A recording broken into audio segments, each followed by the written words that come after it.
Santa Claus and the Tooth Fairy are characters that we choose to make our children believe in, not because they truly exist, but because they confer some benefits to them. For example, it makes them happier and also gives them this magical awe when they come downstairs on Christmas morning and they find a bunch of gifts under the Christmas tree. But should this logic also apply to adults and what we choose to believe in society? More precisely, should we believe in something not because it's true, but because it's useful? For example, I often talk to religious people online, usually Christians, and they sometimes make this argument where they say, okay, let's say I grant it to you that the claim that God exists is unfalsifiable. And let's say also I grant it to you that I cannot prove to you that the Bible is the word of God. Well, even if that's the case, you should still practice Christianity and also preach it to other people because it confers a lot of benefits to its believers. For instance, they tend to be less depressed, less suicidal, and also they tend to give more to charity. So even if you think it's not true, well, the more people that believe in the Christian faith, the better society will be. But to me, this argument is not really appealing because it goes against my main guiding principle, which is this one. A more accurate view of the universe will lead to more efficient problem solving. So even if it confers some benefits, I would say that a more accurate description would lead us to find better solutions that then leads to more benefits. So in this video, I'll try to justify this guiding principle to you by giving you 3 examples. And then we'll talk about the implications of this guiding principle being accurate. So the first example that I have here is dyslexia. So dyslexia is a condition that makes it harder for people who have it to read because it gives them some difficulties spelling simple words and makes them confuse letters with similar shapes, and also it makes them mix up the position of sounds in a word. So for example, instead of reading animal, they might read aminal. And the reason why this happened is probably due to differences in the dyslexic brain. So here, as you can see, this is a non-impaired reader's brain, and there's more activity here in the part of the brain that is tasked with word analysis, and there's also more activity in the part of the brain that is tasked with word form. Meanwhile, with the brain of a reader with dyslexia, there's no or almost no activity in those regions. Now, our understanding of dyslexia is constantly evolving, and in a few years, this might not be the most accurate description that we have.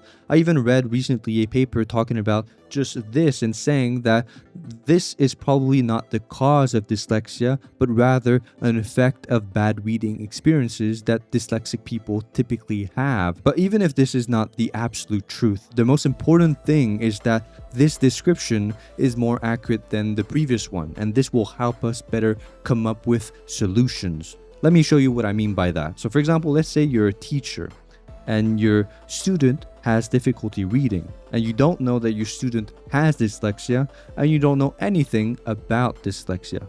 So the solutions that you will come up with to help your student will always come up short. You might say, well, just try a little bit harder, or just read more, or read aloud. But again, these solutions will not be tailored to your student's conditions because you don't know anything about your student's situation. But if you know that your student has dyslexia and you know about dyslexia, you might be able to give your students some therapies that are specifically designed for dyslexic people. For example, there's one that's called decoding, and it's when specialists teach kids with dyslexia to recognize word sounds, and they also teach them phonics by connecting letters with sounds, breaking words into sounds, and blending sounds into words.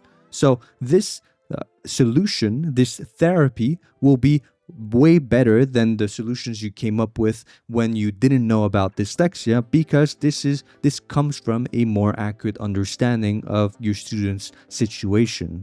And also, fun fact, while reading about dyslexia, I found out the fonts for dyslexic people that supposedly makes it easier for dyslexic people to read. Well, it turns out that those fonts that have those bottom heavy designs, as you can see here, are not really better for dyslexic people. There was this study that compared the open dyslexic font to Arial and Times New Roman, and they found that the results from this alternating treatment experiment show no improvement in reading rate or accuracy for individual students with dyslexia as well as the group as a whole.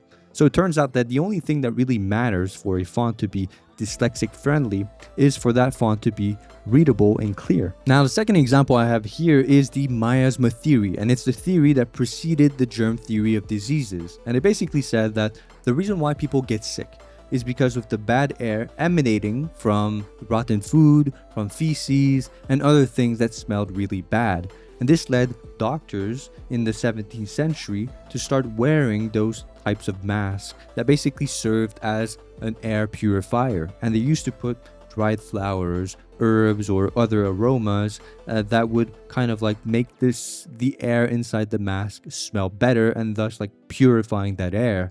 And so this example I think is really interesting because it shows that even an inaccurate theory can lead to some benefits. Because if you think about it, if your theory says that the reason why people get sick is because of bad air emanating from rotten food and feces, well, the prescription that you get from that is to remove the rotten food and the feces from your environment, thus making it a bit more hygienic. And so this would probably lead to less people getting sick. For example, the British Parliamentary Statute of 1388 prohibited the deposition of dung, offal, entrails, and other ordure into ditches, rivers, waters, or other places because it resulted in the putrefaction and infection of the air, causing many illnesses and other intolerable diseases. So this prohibition of 1388 probably led to less people getting sick from the polluted water. So again, even an inaccurate theory can lead to some benefits. Now we know that the reason why rotten food smells bad is because of the bacteria that are releasing chemicals when decomposing the food, and those chemicals, our brain has assimilated those with danger, and that's why they smell bad. So this more accurate description, namely the germ theory of diseases, has led to us coming up with better solutions that saved millions of lives. For example, one of them being washing your hands after having put them inside a corpse. That saved countless people's lives. My third and last example is one I've been talking about quite often recently, and it's about free will. To me, humans having no free will is a more accurate description of the universe than humans having free will. And therefore, according to my principle, this way of thinking would lead us to better problem solving. And I think it does. A few months ago, I published a video titled, "When We Stop Blaming People, the World Gets Better." The link will be in the description down below. I talked about how when we stop assuming that people are acting freely and instead assume that people are highly determined or influenced by their environments, then we start to get more curious about the causes of things and the world gets better. For example, when we stop blaming air traffic controllers for their mistakes that sometimes cause plane crashes and instead work with them to figure out what exactly caused you to make that mistake and how can we change your environment so that it never happens again, commercial flights became safer than ever, even as the amount of flights exponentially increase. And it's the same thing for factory injuries. When governments implemented a system that blamed the workplace environment instead of the workers for their injuries, it led to factories hiring safety engineers that engineered the workplace environment so that it would be almost impossible for the workers to get hurt. And this then led to the amount of factory injuries to decrease by 99% since the 19th century. And this way of thinking is also starting to get popular in the medical field, where some hospitals, instead of blaming the doctors and the nurses for the mistakes that sometimes causes a patient's death, instead, they use a system approach where they try to find out what is the root cause of that mistake and how can we change the environment so this mistake never happens again.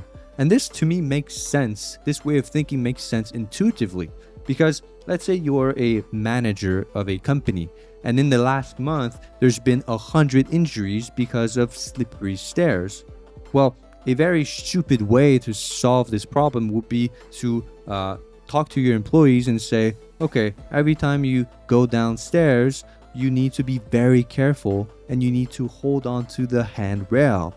That would be a very stupid solution. A smarter way to solve the problem would be to try to figure out, okay, what in the environment can I change so that it's impossible to slip and fall and to injure yourself? And one way to do that would be to just apply anti-slip strips to the stairs that would make it almost impossible to slip and fall. Now, let me just make a clarifying point. I think my guiding principle on a collective level is accurate, but on an individual level, I think you can make the argument that it is sometimes beneficial to delude yourself temporarily. So for example, when you're going through a rough patch, saying everything happens for a reason might be beneficial for you to get through this rough moment in your life. But I think on a collective level, that type of delusion makes your solutions less effective. So going back to the Christian argument that I mentioned at the beginning of this video, where the Christian faith makes people less depressed and also less suicidal, we can ask ourselves, is there a